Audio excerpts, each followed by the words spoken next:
Assalamualaikum warahmatullahi wabarakatuh. Innal hamdalillah nahmaduhu wa nasta'inuhu wa nastaghfiruhu wa na'udzu billahi min shururi anfusina wa min sayyiati a'malina. May yahdihillahu fala mudilla lahu wa may yudlilhu fala hadiya lahu. Ashhadu an la ilaha illallah wahdahu la syarika lahu وأشهد أن محمدا عبده ورسوله لا نبي ولا رسول بعده اللهم صل وسلم على محمد وعلى آله وأصحابه أجمعين.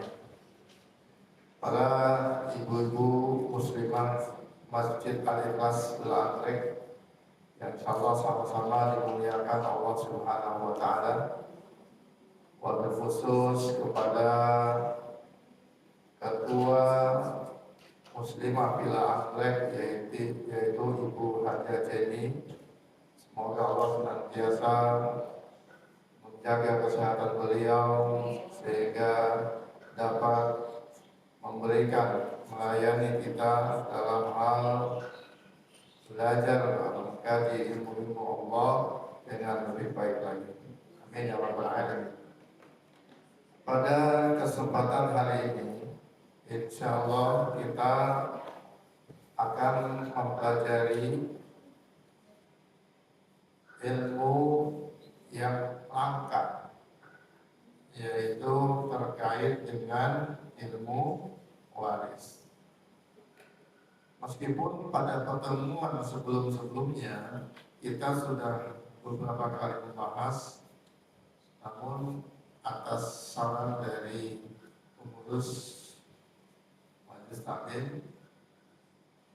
bahwa untuk kajian ilmu waris ini kita ulang kembali dari awal, ya, supaya nanti lebih terstruktur lagi. Ya.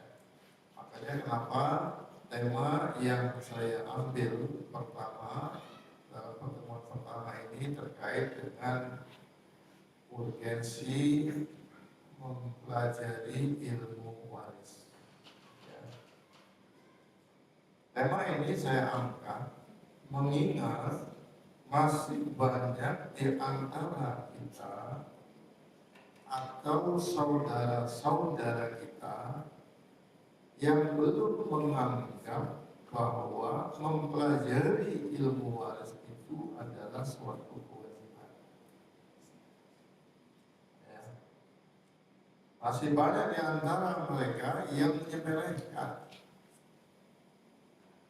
belajar ilmu waris, sehingga sangat jarang kita temukan di masjid-masjid, di majlis-majlis taklim itu memberikan menu belajar tentang ilmu waris. Ya. Ini sangat disayangkan.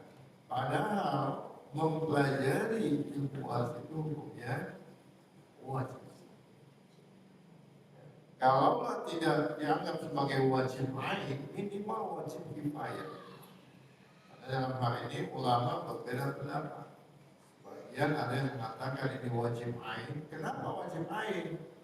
Karena ini pasti terjadi pada diri kita semua, betul kan? Iya. Dan wajib kita untuk menggunakan syariat Islam sebagai cara kita untuk membagi harta waris. Itu alasan kenapa ada sebagian ulama yang mewajibkan secara fardu ain. Ada juga yang mengatakan ini fardu kifayah hukumnya. Kenapa fardu kifayah? Karena ya selama ada orang yang bisa dimintai tolong untuk menyelesaikan pembagian waris, maka sudah cukup. Ya. Jadi kalau sudah ada yang bisa menghitung pembagian waris sesuai dengan hukum Allah, maka sudah cukup. Ya. Ini yang parah, yang memang tidak menganggap sebagai wajib ain maupun kifayah. Siapa itu? Mereka yang kalau bagi waris udah cuek aja. Yang penting ya setuju, ahli waris setuju, oke ya bagi gitu ya. Nah kita bagi rata aja kan, setuju. Nah ini yang keliru.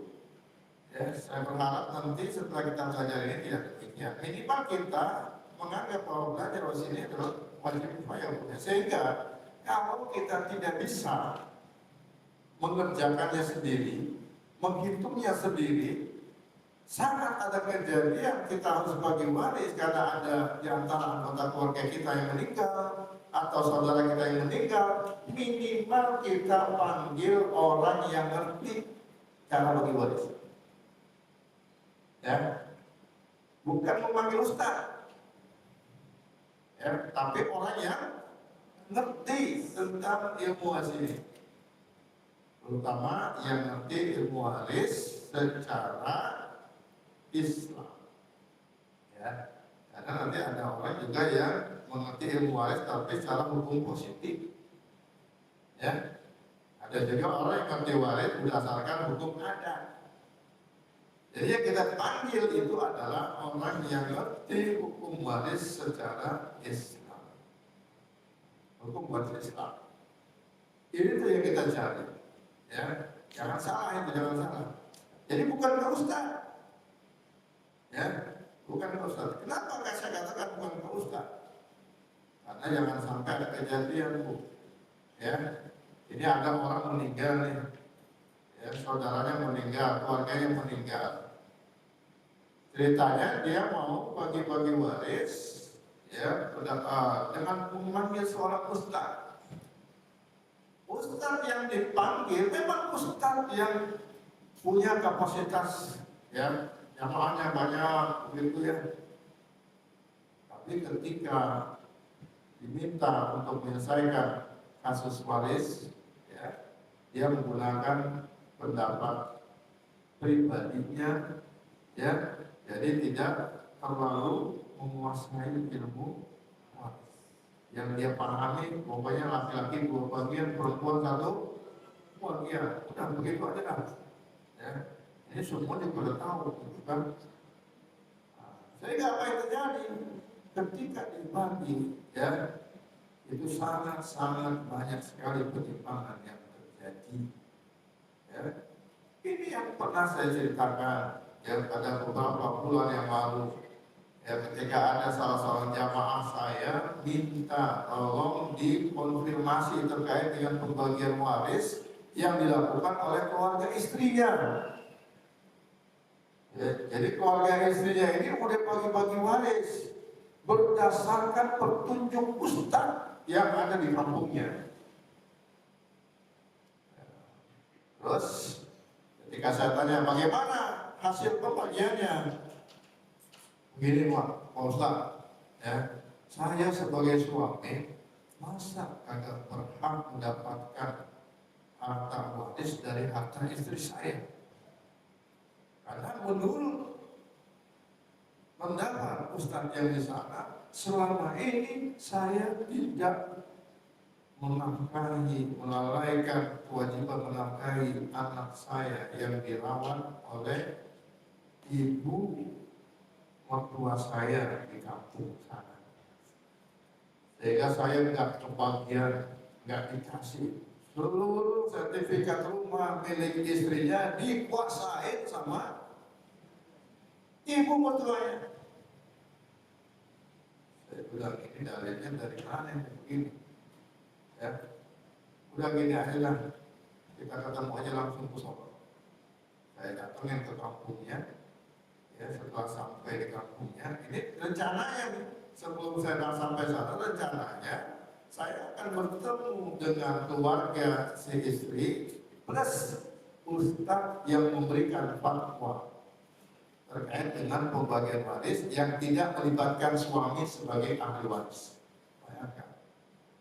Ya, udah kita datang ke sana, ya, ternyata yang kita tungguin itu ustadznya 1 jam belum datang juga, 2 jam belum datang juga, sampai kita selesai. Ini nggak datang terus.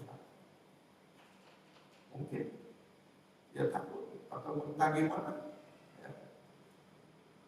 Sampai akhirnya ya sudah Bu, kalau mau ini saya menyampaikan ya tentang pembagian fatwa itu yang sesuai dengan dalil-dalil yang ada dalam Al-Quran dan Sunnah Nabi kita Muhammad SAW. Ini begini, saya hanya menyampaikan saja, saudara. Ya, kewajiban saya menyampaikan sesuatu yang benar. Perkara nanti keluarga dari ibu mau pakai atau enggak itu terserah. Yang penting kita sudah sampaikan sesuatu kebenaran. Kalau kita pakai, alhamdulillah bernilai ibadah. Tapi kalau pakai dipakai, berarti kita sudah berani menentang ayat-ayat Allah. Ya, selesai. Ya pulang. Saya kasih gambar begitu, saya pulang. Ya. Nggak tahu Allah gimana kelanjutannya itu, apakah dia dapat atau tidak, saya belum tahu lagi. Baik, nah disitulah ya. Saya kasih gambaran kenapa kita itu harus ya, kalaupun memang kita itu katakanlah belum mampu ya, yang kita cari nanti satu bagian waris keluarga kita ataupun saudara kita itu adalah orang yang mengerti tentang ilmu waris ya secara Islam. Ya. Oke, baik. Makanya sekarang alhamdulillah Bu Jenny memberikan jalan bagi kita ya. Selaku anggota Majelis Taklim Muslimah Bula Anggrek dikasih jalan, kita nih belajar, ayo belajar ya. Kemarin udah belajar 2-3 kali pertemuan, udah kita ulangi lagi dari awal, nggak ada ruginya. Belajar itu diulang-ulang nggak ada ruginya, betul? Ya. Semakin kita itu semakin kuat, ilmunya semakin menempel di kita. Baik. Hari ini kita akan pelajari tentang ya alasan-alasan kenapa kita wajib mempelajari ilmu waris. Alasan yang paling mendasar dan paling utama adalah karena ternyata Allah mengancam bagi kita yang pembagi waris kagak ngikutin syariat. Ya, ancamannya kagak main-main. Bukan cuma sekedar masuk neraka, tapi ancamannya masuk neraka kekal di dalamnya. Ya, ancaman kekal di neraka. Nah, ini ayatnya nih, ya. An-Nisa ayat yang ke-14. A'udzu billahi minasyaitonir rajim. Wa may ya'sillaha wa rasulahu wa yata'adda hududahu yudkhilhu naran khalidan fiha wa lahu 'adzabun muhin.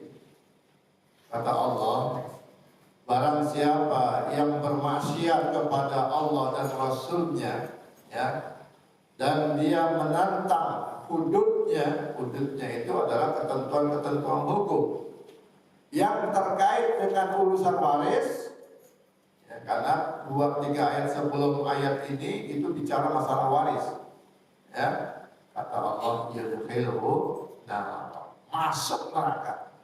Bahkan bukan cuma sekedar masuk, khalidan fiha, kekal dalamnya. Na'udzubillah, summa na'udzubillah. Ya. Selama ini kita menganggap yang masuk neraka kekal hanya orang-orang kafir. Tapi kenyataannya ada orang-orang Islam yang masuk neraka dan kekal di dalamnya. Meskipun ulama memberikan penafsiran, ya, kalimat ini menunjukkan ada 2 kemungkinan. Satu, saking lamanya di neraka, ya hampir-hampir tidak keluar dari neraka, sehingga dikatakan khalidan fiha, meskipun ujung-ujungnya masuk juga ke surga, karena dia mengucapkan kalimat syahadat, ya, man qala la ilaha illallah, ya, khalisan fi qalbihi dakhala jannah. Ya. Barang siapa yang mengucapkan kalimat tauhid la ilaha illallah secara ikhlas, maka dia akan masuk surga. Ya. Jadi itu yang menolong dia bisa masuk surga. Tapi lama kalau kita kagak ngikutin ketentuan Allah terkait dalam pembagian waris.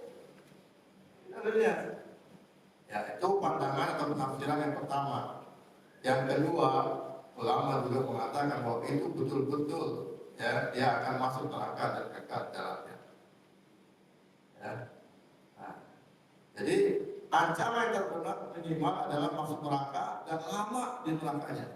Lebih lama daripada orang-orang yang tidak bermaksiat dalam urusan waris terkait dengan pembagian waris ini. Ya. Baik, itu alasan yang pertama. Alasan yang kedua, ya, kenapa kita wajib membagi waris? Karena Allah yang menjelaskan secara langsung ya terkait dengan pembagian waris.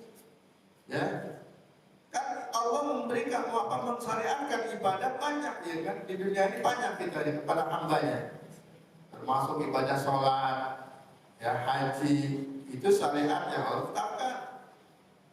Tapi dari sekian banyak syariat yang Allah perintahkan, ya, yang diatur secara langsung oleh Allah itu adalah syariat waris.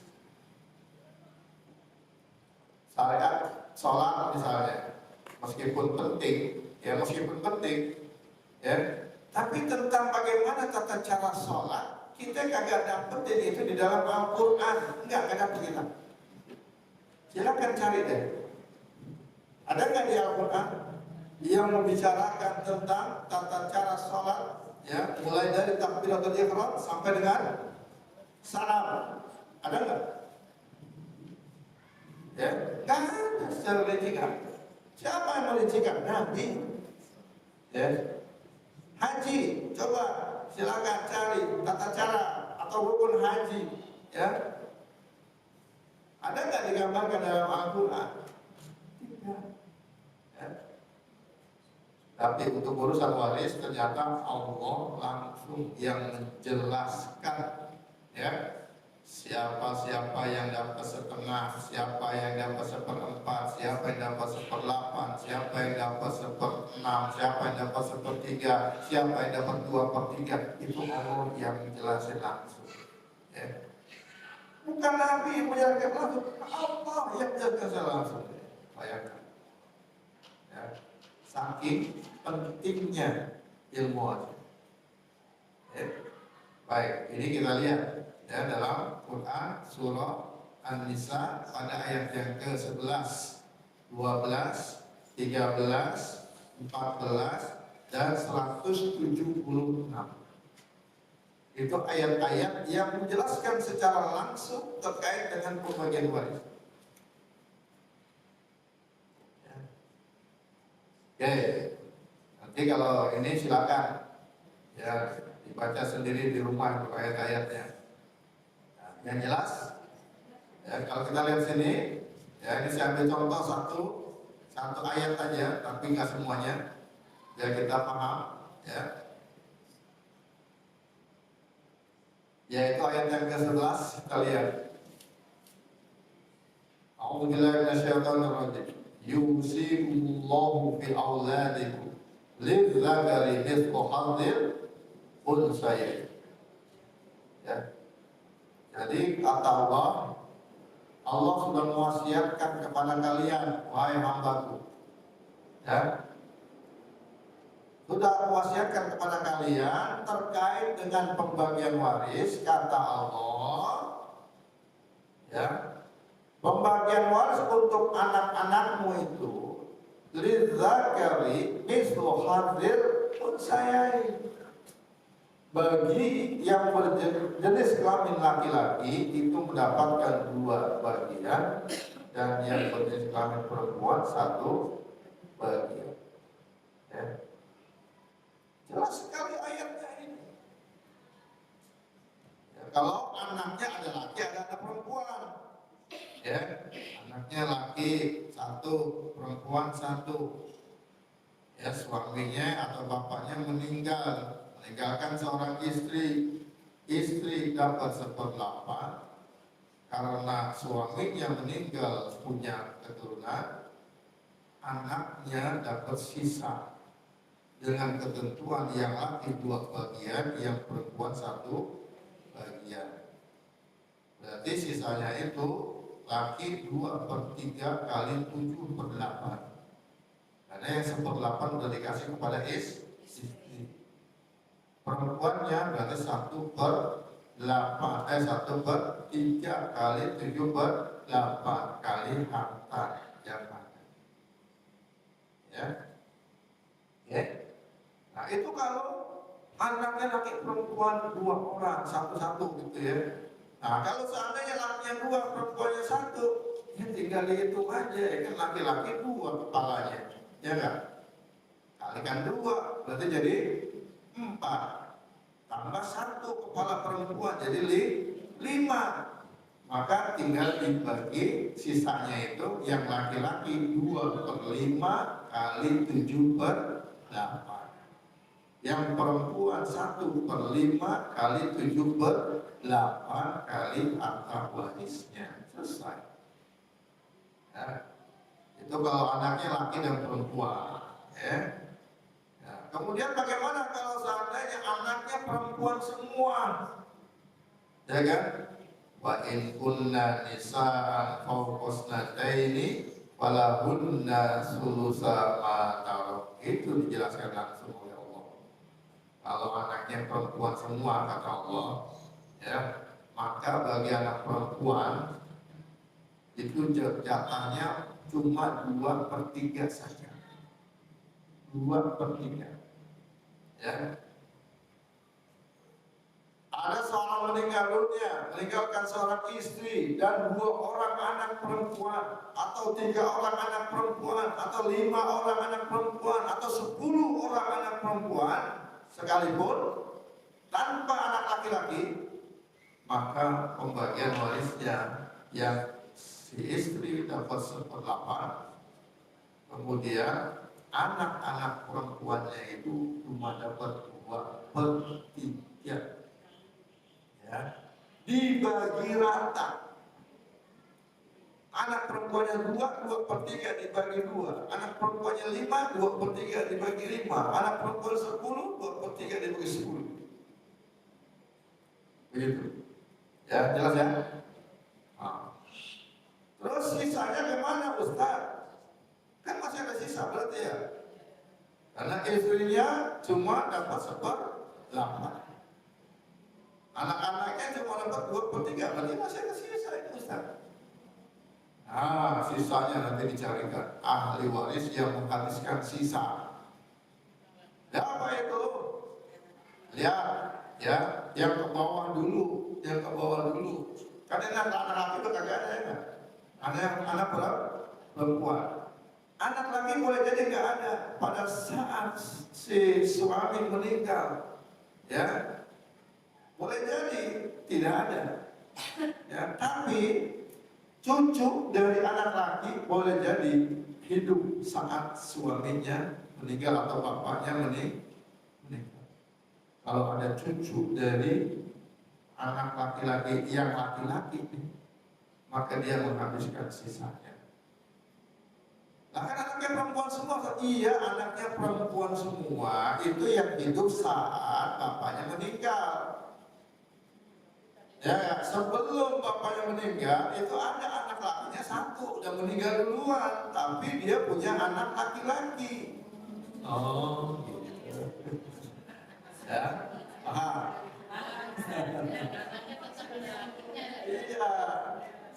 Jadi hubungannya dengan si mayit ini cucu laki-laki dari anak laki-laki, gitu. Ya. Nah, bagaimana kalau cucunya perempuan kagak kebagian? Ya, kenapa? Karena jatah keturunan perempuan itu hanya maksimal 2/3. 2/3 sudah dihabiskan oleh anak-anak perempuan yang tadi. Maka cucu perempuan dia tidak berhak. Cucu perempuan baru dapat warisan jika ada cucu laki-laki. Ya, ingat cucu ini yang jadi ahli waris hanya cucu dari anak laki-laki. Ya, cucu dari anak perempuan bukan ahli waris. Ya. Jadi cucu anak perempuan, kalau dia sendiri tidak ada cucu laki-laki, nggak akan kebagian warisan ini. Karena jatah maksimal 2/3 sudah dihabiskan oleh anak-anak perempuan. Ya, tapi dia bisa tertolong dapat warisan bila mana cucu yang anak laki-laki tadi ada yang laki-laki cucunya. Jadi ada cucu laki-laki, ada cucu perempuan. Apa jatahnya dia? Jatahnya itu adalah jatah sisa alias asoba, di mana yang cucu laki-laki dapat 2 bagian dari sisanya, yang perempuan dapat 1 bagian dari sisanya. Begitu, ya. Jadi nanti dihitung lagi kayak gitu kan. Yang laki-laki dapat 2/3 dari sisa cucu laki-laki, cucu perempuan 1/3 dari sisa. Gitu. Ya. Nah itu kalau anaknya, kalau ada cucunya. Kalau ada cucunya gimana Pak Ustaz? Ada cucu laki-laki masih ada dong untuk sisanya. Iya, baik, ke atas. Atas seperti apa? Bapaknya dulu. Bapaknya si mayit. Ya, bapaknya dulu, itu yang paling dekat. Ya. Kalau ada bapaknya maka habis sudah itu. Sisanya buat bapaknya. Bapaknya si mayit. Ya. Oke. Kalau ibunya mayat ada juga, ibunya kebagian juga 1/6 dari harta anaknya, dapat 1/6. Ibunya 1/6, terus bapaknya dapat berapa? Bapaknya 1/6 plus sisa. Jadi bapaknya bisa menghabisnya, terus selesai. Sampai di situ pembagian waris. Nah, yang repot kalau kagak ada bapaknya si mayat, ya kan? Nah ini terbuka lagi pintu pembagian waris untuk siapa? Untuk ahli waris yang lebih jauh. Yaitu siapa? Yang lebih jauh daripada orang tuanya mayit adalah kakeknya, kakek neneknya. Ya. Andai saat si mayit ini, ya pewaris ini meninggal dunia, ya ayah ibunya kagak ada, tapi kakek neneknya dari jalur ayah ada, maka dia berhak menghabiskan sisanya itu si kakek. Si nenek cuma dapat 1/6. Ya. Begitu pula kalau ada nenek dari jalur ibu. Nenek dari jalur ibu ini dapat 1/6. Kalau dua-dua neneknya hidup dapat 1/6 dibagi 2. Dan nenek dari ibu hidup. Nenek dari ayah hidup. Ayahnya semayit. Ya. Maka itu 2 nenek-nenek dapatnya 1/6 dibagi 2. Nah, sisanya buat kakeknya. Ya, sisanya buat kakeknya. Kalau kakeknya kagak ada, Ustaz, ya ada cuma nenek-neneknya tahu yang hidup. Belum habis itu berarti. Ya, betul, belum habis. Kemana kita kasih sisanya? Ke samping-samping. Samping. Samping itu siapa? Saudaranya si mayit. Saudara itu yang paling dekat adalah saudara kandung. Ya, laki dan perempuan berhak mendapatkan saudara kandung itu. Ya, Ustaz, saudara kandungnya kagak ada. Ya, panjang itu saja. Saudara kandungnya kagak ada, Ustaz. Saudara yang lebih jauh dari saudara kandung siapa itu? Saudara seayah. Siapa itu saudara saya? Saudara saya itu ya adalah anak dari istri ayahnya mayit yang kedua. Ya. Jadi ayahnya mayit punya bini 2. Ayahnya mayit, bukan mayit. Ayahnya mayit punya bini 2. Nah, dari bini yang kedua lahir anak, ya, laki-laki ataupun anak perempuan misalnya. Nah ini hubungannya dengan si mayit adalah saudara seayah, lain ibu. Ya, dapetnya nih. Tapi dapatnya kalau kagak ada saudara kandung. Si mayit misalkan dia cuma seorang diri, ya, dari ibu yang satu. Tapi bapaknya mayit dari ibu yang dua punya anak, ya kan? Nah, anak dari ibu yang kedua bapaknya ini disebut dengan hubungannya dengan si mayit sebagai saudara saya. Dia berhak mengambil sisa. Ya, dan terus terpanjang tuh ya. Kalau nggak ada saudara saya siapa? Keponakan laki-laki dari saudara kandung laki-laki. Nggak ada ponakan laki-laki dari saudara kandung laki-laki. Keponakan laki-laki dari saudara saya laki-laki. Jadi keponakan dapat juga ternyata. Tapi syaratnya tadi kagak ada saudara kandung, kagak ada saudara saya. Ya. Jadi keponakan ini sudah ditinggal mati sama bapaknya. Ya. Ponakan laki-laki ini. Nah ini dia menghabiskan sisa. Ya. Ponakan laki-laki dari saudara kandung laki-laki nggak ada. Adanya ponakan laki-laki dari saudara saya laki-laki. Dia yang menghabiskan. Ponakan juga kagak ada. Lari ke atas, naik ke atas. Yang ke samping tapi satu level di atas si mayit. Kalau saudara kan satu level ya kan? Ya, selevelan itu kan? Selevelan. Nah ini yang ke samping, yang levelnya lebih tinggi satu level di atas si mayit, yaitu siapa? Saudaranya ayah yang laki-laki. Saudaranya ayah yang laki-laki siapa? Paman. Hubungannya dengan si mayit itu paman. Ya. Jadi pamannya yang menghabiskan sisanya. Ya. Pamannya juga kagak ada. Ya, adanya paman yang sekakek atau paman yang seayah. Maksudnya gimana paman seayah ini? Nah, kakeknya punya bini dua. Nah, ya. Kakeknya punya bini dua. Jadi dari bini yang kedua ini, ya, si kakek punya anak laki-laki. Ya. Nah ini berarti adalah paman yang sekakek atau paman yang seayah. Ya, tergantung kalian dari sudut pandang iman, gitu ya. Dia berhak menghabiskan ini. Oh paman nggak ada ustaz, adanya bibi. Bibi bukan ahli waris.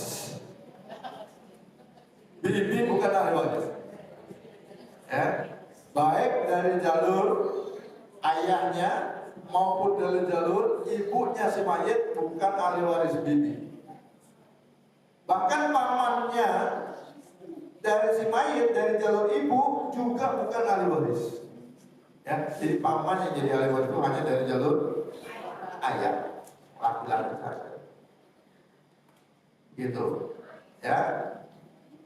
Bapak kagak ada juga pamannya.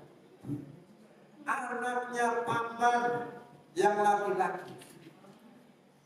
Berarti siapa itu?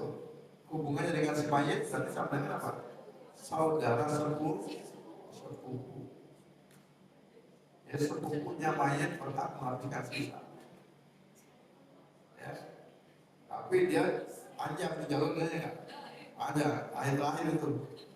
Kalau udah kagak siapa-siapa baru ada sepupu laki-laki dari paman kandung si mayit yang menghabiskan sisa. Oh, sepupu kagak ada juga. Gimana? Kalau nggak ada juga, maka kelebihannya dibalikin kepada anak perempuan yang tersisa tadi. Ya. Dibalikin ke dia, diambil semua ke dia, dikasih ke dia semua. Ya. Istrinya kagak berhak mendapatkan. Ya. Istri dari semuanya tidak berhak mendapatkan kelebihan tadi. Yang hanya anaknya saja yang berhak.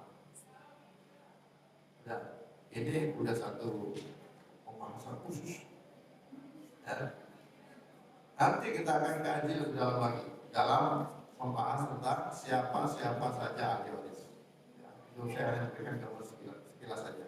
Oke, baik. Itu kalau anak perempuannya lebih dari satu. Ya, kalau anak perempuannya cuma satu, gimana? Fa'in kanat wahidatan falahan nisfu. Dilanjutkan itu penjelasannya oleh Allah. Ya, udah dikasih tahu sama Allah. Kalau anaknya perempuan cuma satu semata wayang, maka anak perempuan itu falahan nisfu kata Allah. dia cuma dapat setengah. Ya. Jadi kagak bisa menghabiskan. Istrinya dapat 1/8, anak perempuannya dapat setengah. Ya, sisanya cari lagi kayak tadi. Ya, cari lagi ahli waris yang menghabiskan sisa kayak tadi. Ya. Jelas ya? Oke, baik. Jadi kalau kita kan kebanyakan kagak begitu. Udah ada anaknya sama istrinya aja udah dikasih aja sama anak sama istrinya. Kagak pandang itu mau anaknya perempuan aja ataupun laki perempuan. Dan pokoknya udah habis ke situ.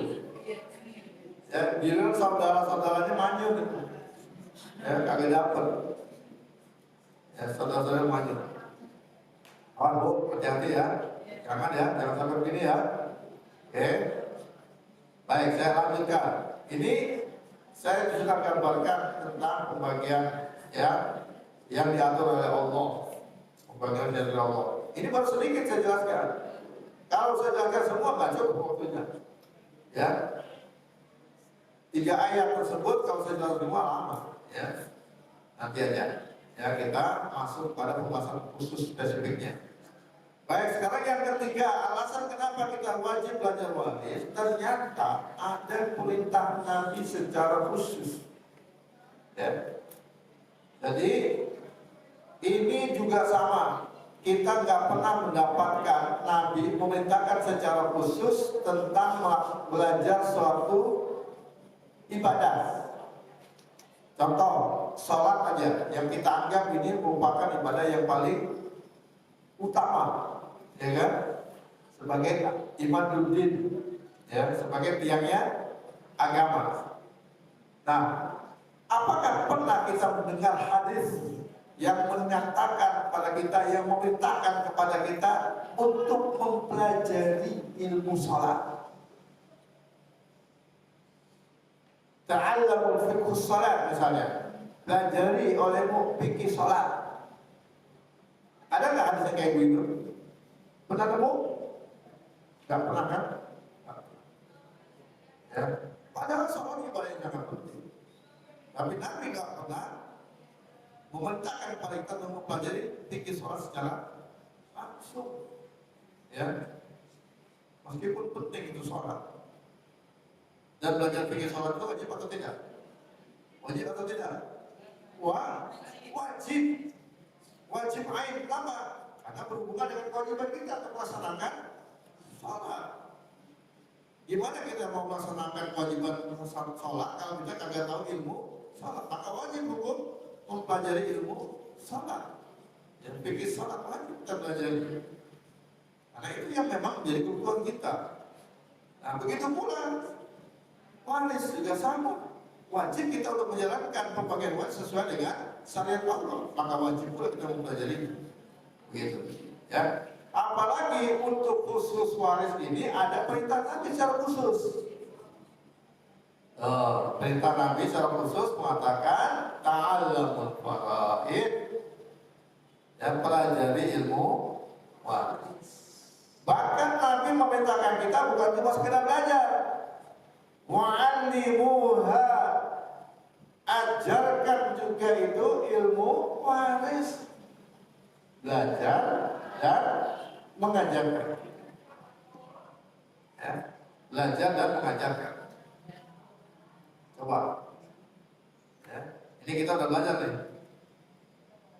Ya, habis belajar nanti wajib untuk mengajarkan juga. Minimal mengajarkan kepada siapa? Nah, minimal kita ajarkan kepada calon-calon ahli waris kita.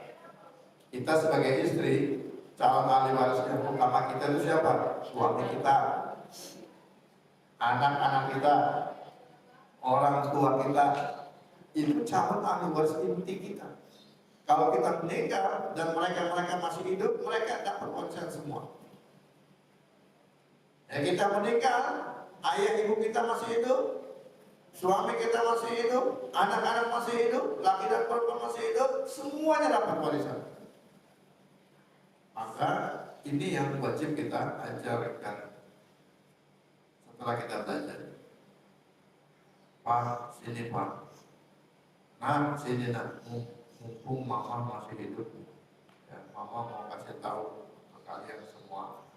Nanti kalau mama mati, ya, itu kalau emas mama yang disimpan di berangkas 1 kilo, ya, semua. Kalau kau bagi waris sesuai dengan ketentuan Allah. Kamu Pak, jatah kamu cuma seperempat. Suaminya nih, kita kasih tahu, kamu Pak, ya jatah kamu cuma seperempat nih. Karena aku punya anak. Ya. Terus kalau ayahku ibuku hidup, berikan mereka masing-masing 1/6. Ya. Sisanya baru kau berikan kepada anak-anak kita. Yang laki kasih 2 bagian, yang perempuan kasih 1 bagian. Habis ngomong kayak gitu mati Bu. Ya, mati. Nah, kalau udah gitu mati Bu, kita udah berlepas diri itu dari tanggung jawab. Karena kita udah ngajarin. Ya. Perkara setelah kita mati, ini si papa ngambilnya setengah, bukan seperempat, kita kagak dosa. Karena kita udah kasih tahu. Ya kan? Yang dosa siapa? Papanya. Zalim dia. Di atas seperempat ngambil setengah. Enak aja. Buat kawin lagi.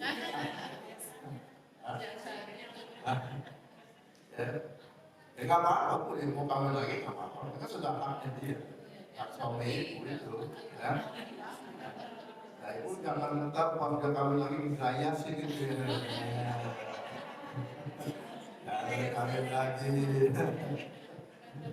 Saya sih belakangan. Udah haknya dia itu Allah yang ngatur. Oleh kan. Ya, jadi kasih suami kita seperti. Kenapa? Ya. Kan suami kita masih punya kewajiban menafkahi anak-anak. Ya. Baik. Jadi wa'alimu ajarkan. Fa'innahu nisbul ilmi.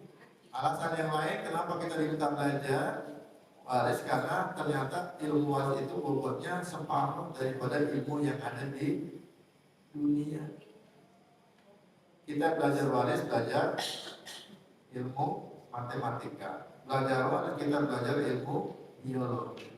Belajar waris kita belajar ilmu akuntansi. Belajar waris kita belajar ilmu psikologi. Ya.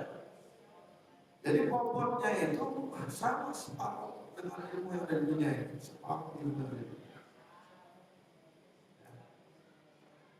Wa huwa yursa. Dan ilmu waris itu adalah ilmu yang seringkali diabaikan oleh kebanyakan orang. Ya. Ibu-ibu ini, ya, saudara kita juga banyak.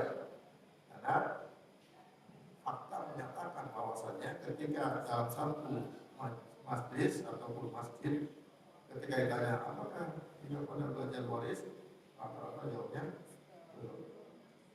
Artinya apa? Mengabaikan, ya, suka melupakan. Wahwa yunsa, seringkali dilupakan oleh orang. Wahwa awal ma yuza'u min ummati, dan ilmu itu adalah ilmu yang pertama kali yang akan dicabut dari umatku pada Nabi. Ya. Jadi kalau sudah ya kita ini kewalahan dalam mencari solusi terhadap urusan waris, itu artinya tanda-tanda bahwa ilmu waris itu sudah mulai dicabut. Dan tanda-tanda pula akhir zaman sudah disebut. Ya, makanya ibu belajar biar kita pada pintar sehingga zaman ini berakhir lebih lama lagi. Ya, memperpanjang usia zaman. Ya, nah, baik. Lalu yang keempat, alasan kenapa kita perlu waris, karena ada potensi makan harta haram.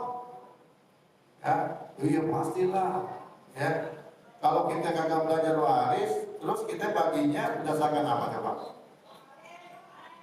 Berdasarkan apa? Nggak mungkin sesuai dengan syariat Islam, kita akan belajar. Kalau nggak sesuai dengan syariat Islam, otomatis di situ akan ada pembagian yang tidak adil, tidak sesuai dengan syariat. Karena ibarat kue, ya ibarat kue, yang namanya kue ini atau waris ini, ya, ketika diambil sebagian, diberikan sebagian kepada seseorang yang mendapatkan bagian yang lebih banyak, pasti akan ada yang mendapatkan bagian lebih sedikit. Dan yang mengambil bagian lebih banyak ini, dia berpotensi makan harta haram. Itu, ya. Maka belajar, jangan sampai kita makan harta haram. Wala taqulu amwalakum bainakum bil batil. Jangan kamu makan harta di antara kamu dengan cara yang batil. Yang kelima, ya, karena kita sampai jam 5 ya. Waktu tinggal 10 menit lagi. 10 menit lagi ya, 10 menit lagi. Yang kelima, alasan kenapa kita wajib belajar waris, langkahnya ilmu waris. Ya, langkahnya ilmu waris. Sampai-sampai, ya kata Nabi, suatu saat itu akan ada masa di mana orang berkonflik dalam urusan waris. Dan kemudian dia nanya ke Ustaz A, kagak ngerti. Tanya Ustaz B, kagak paham. Ya, nanya ke Ustaz C, nyerah. Saking langkahnya itu ilmu waris. Sehingga dia nggak dapat itu solusi bagaimana membagi waris sesuai dengan syariat Allah. Nggak dapat. Saking langkahnya. Dan itu akan terjadi nanti. Ini hadis Nabi. Riwayat Ad-Darqutni dan Al-Hakim. Ya, akan dicabut lalu kita menjadi sama-sama ada 2 orang yang berseteru dalam masalah warisan, namun dia tidak menemukan orang yang bisa menjawabnya. Ya. Baik. Lalu yang keenam, sejajar dengan belajar Quran. Ternyata keutamaan belajar waris itu, ya, nggak kaleng-kaleng, ya. Keutamaannya itu sama seperti kita belajar Al-Quran. Ya. Kalau ditanya ibu-ibu sudah pernah belajar Al-Quran? Sudah pernah? Sudah. Semua jawabnya sudah semua. Ya. Tapi ketika ditanya ibu sudah pernah belajar waris? Belum. Ya. Padahal keutamaannya sama. Belajar waris itu sama dengan belajar Al-Quran. Keutamaannya. Ini perkataan daripada Umar bin Khattab. Ta'allamul fara'id kama tata'allamuna al-Qur'an. Ya. Belajar ilmu waris. Bagaimana kalian mempelajari Al-Qur'an. Baik. Lalu yang ketujuh, ya. Belajar waris wajib hukumnya agar kita tidak bisa mencegah terjadinya perpecahan keluarga. Ya, kalau semua ahli waris pernah belajar waris sesuai dengan syariat Allah, maka insya Allah tidak akan ada perpecahan keluarga. Ya. Tapi kalau ada di antara ahli waris yang kagak pernah belajar tentang ilmu waris ini, meskipun jumlahnya hanya 1-2 orang dan 8 bersaudara, misalkan 7 dia sudah belajar, 1 kagak belajar, ini potensi konflik masih terjadi. Masih terjadi. Ya. Saya sering kali menghadapi kasus seperti itu. Ya. Ada aja di antara keluarga ahli waris itu yang mana mereka berpendapat, berpandangan bagi warisnya itu sesuai dengan hukum adat. Ya, ada aja di antara para ahli waris itu yang berpandangan udah bagi rata aja, ngotot dibagi rata, dan seterusnya. Ya, banyak hal seperti itu. Akhirnya konflik itu. Sementara yang lain saudaranya pengennya sesuai dengan syariat Allah. Ini akan terjadi. Ya, konflik kalau kita kagak belajar. Tapi kalau kita belajar semua, insya Allah, ya, perpecahan keluarga tidak akan terjadi. Yang ke-8, alasan kenapa kita belajar waris, karena ternyata belajar waris itu bukan perkara yang susah, tapi mudah dan sederhana. Ya. Nggak ada yang susah. Ya. Kalaupun ada matematika di dalamnya, ya itu matematikanya nggak pakai rumus sin cos tan nggak pakai. Ya. Rumusnya yang dipakai cuma tambah, bagi, kali, kurang, udah selesai. Nggak ada yang lain-lain dipakai. Ya. Mungkin kalau kita menguasai matematika, kalau belajar waris, kalau saya nyerah duluan lah. Karena menilai matematika saya paling jelek di rapor dulu. Yang lain 8, 9, 8, 9, matematika 5. Di situ di SMA 1 saya belajar SMA 1 Bekasi. 8, 9 rapor saya. Bila matematika 5.